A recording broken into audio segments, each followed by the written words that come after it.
Assalamualaikum warahmatullahi wabarakatuh.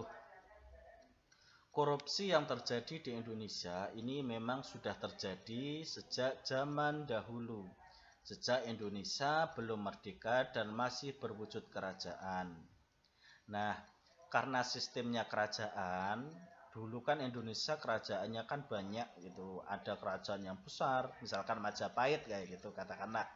Majapahit itu punya kerajaan kecil-kecil di bawahnya, kerajaan taklukan. Nah, kerajaan-kerajaan kecil itu nanti membayar upeti kepada Majapahit. Nah, itu namanya pajak. Upeti itu bukan korupsi. Namun dalam proses pemungutan, jadi dari kerajaan yang kecil tadi kan ngambilnya itu kan dari hasil pertanian milik para petani. Kadang yang diambil 100 oleh petugas ternyata dicatat, diambil, sehingga yang di store tidak lagi 100 tapi bisa 80 atau berapa, yang jelas tidak sesuai dengan yang dikasihkan dari rakyat pada rajanya. Itu namanya korupsi. Nah, bahkan VOC sendiri zaman Belanda itu salah satu faktor kenapa VOC bangkrut itu adalah karena para petugasnya itu melakukan praktek korupsi. Praktek korupsi ini hanya bisa terjadi karena ada niat dan karena ada kesempatan. Niat saja tidak cukup, harus ada kesempatan. Dan kesempatan saja tidak cukup, harus ada niat dari pelaku. Nah, sehingga betul tadi dikatakan bahwa faktornya itu secara umum dibagi dua, faktor internal dan faktor eksternal yang bisa menyebabkan orang itu melakukan praktik korupsi. Faktor internal itu lebih cenderung kepada kualitas si koruptor itu sendiri, bagaimana keimanannya, bagaimana kejujurannya, bagaimana mentalitasnya, itu faktor internal. Mayoritas orang yang melakukan praktik korupsi itu adalah mereka yang memang mengejar dunia, hidupnya bermewah-mewahan. Seperti contoh, Gayus Tambunan itu kan seorang pejabat, ya maksudnya pejabat administratif di lingkungan perpajakan kayak gitulah. Nah, dia tidak sedikit pun tidak ada hubungannya dengan partai, tapi kenapa dia melakukan korupsi? Jawabannya satu, karena sebagai PNS dia masih kurang. Ada kesempatan setiap hari dia itu memegang duit, akhirnya dia tergoda untuk mencukupi kebutuhannya yang mewah. Atau Jaksa Pinangki.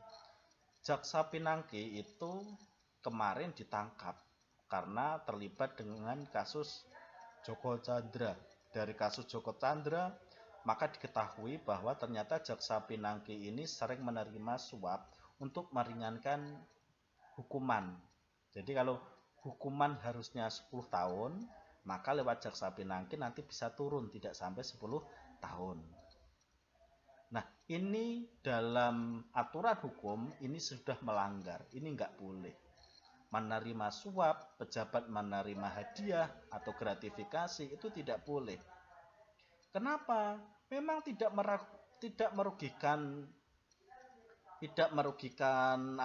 negara secara langsung, tapi nanti efeknya nanti akan meluas. Misalkan orang terbiasa disuap, ada orang yang memang misalkan kamu pejabat KTP kayak gitu, biasanya KTP itu kan gratis, biasanya orang akhirnya ngasih 200.000, suatu saat orang itu mau mengurus tanpa duit, dia tidak akan mau melakukan, padahal itu sudah merupakan kewajiban yang harus dilakukan sebagai petugas yang mengurusi KTP. Itu kenapa alasan suap itu tidak boleh, meskipun merugikannya secara tidak langsung. Dalam kasus Joko Chandra itu kan Jaksa Pinangki itu kan menguruskan izin agar Joko Chandra itu bisa kabur ke luar negeri. Wah, ini luar biasa. Padahal jaksa itu tahu betul bahwa si Joko Chandra itu sudah buron, sudah orang yang nggak benar, tapi dilarikan ke luar negeri sehingga dia dapat bermiliar-miliar. Itu tidak boleh. Padahal Jaksa Pinangki, Gayus itu kan orang yang Tidak ada tekanan sedikit pun dari partai manapun. Nah, lantas yang melibatkan tadi kan ada faktor eksternal, perpolitikan, dan satu lagi organisasi, itu juga harus hati-hati. Banyak orang salah mencintai segala sesuatu secara berlebihan, selain mencintai Tuhannya dan Rasulnya itu dianggap tidak baik. Mencintai organisasi itu bagus, berjiwa korsa itu bagus, tapi kalau berlebihan sudah tidak bagus. Nah, menjadi rumit adalah ketika seorang pejabat itu dulu tidak memiliki uang sedikit pun, tetapi yang mendorong itu partai tertentu atau golongan tertentu. Ketika jadi, maka pasti harus atau ditarik timbal baliknya. Kenapa? Dalam jiwa korsanya pasti nanti akan dibangkitkan, kamu itu punya kewajiban memakmurkan organisasimu atau memakmurkan partaimu. Iki lo partainya, ini lo partainya itu sedang butuh untuk dana musyawarah luar biasa, misalkan seperti itu.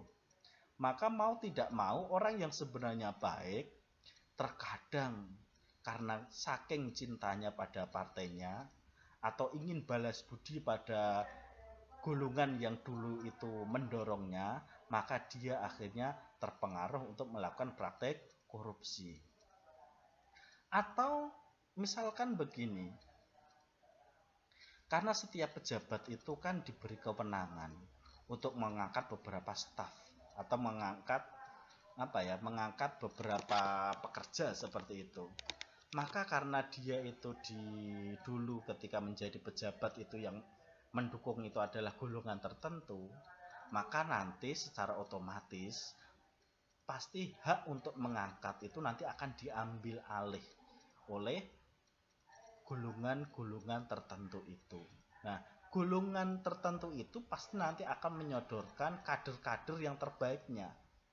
Masalah kualitas nanti dulu, tapi yang penting dia itu merupakan senior di golongan itu, maka otomatis dia akan disodorkan.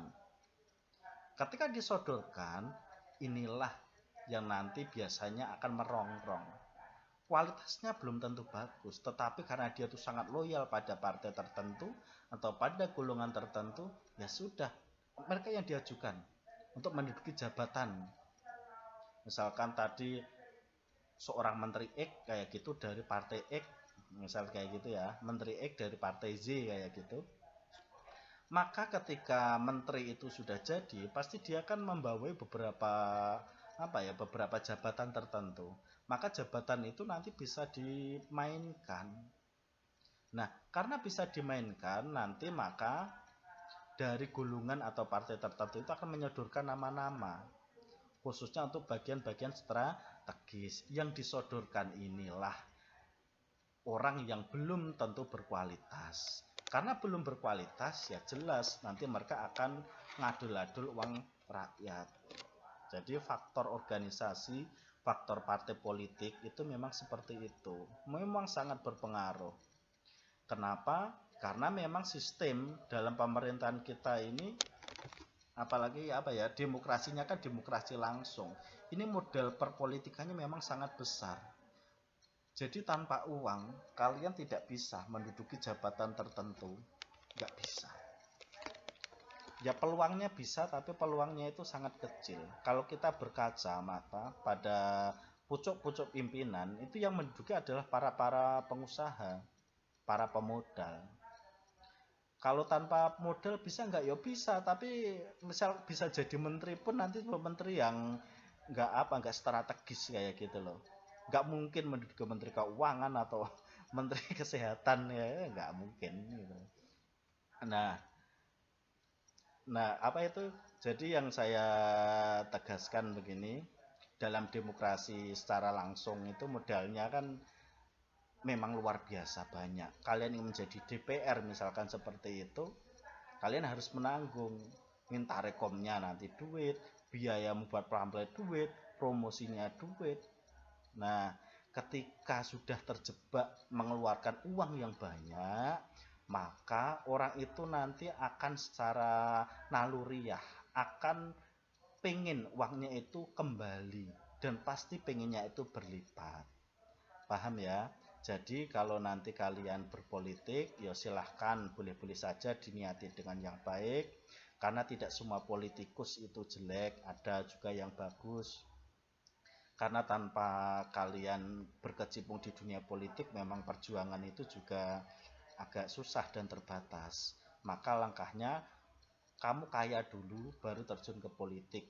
Kalau kamu belum kaya, bisa masuk ke politik menduduki jabatan tertentu, itu jauh lebih berbahaya. Kenapa? Mangas nanti. Mangas itu serakahnya nanti akan muncul. Itu pasti itu. Peluang kalian menjadi orang yang bisa amanah, ya bisa, tapi itu sangat kecil. Maka perkuat dulu pondasi keuanganmu agar nanti kalian itu tidak mudah goyah. Itu saran saya.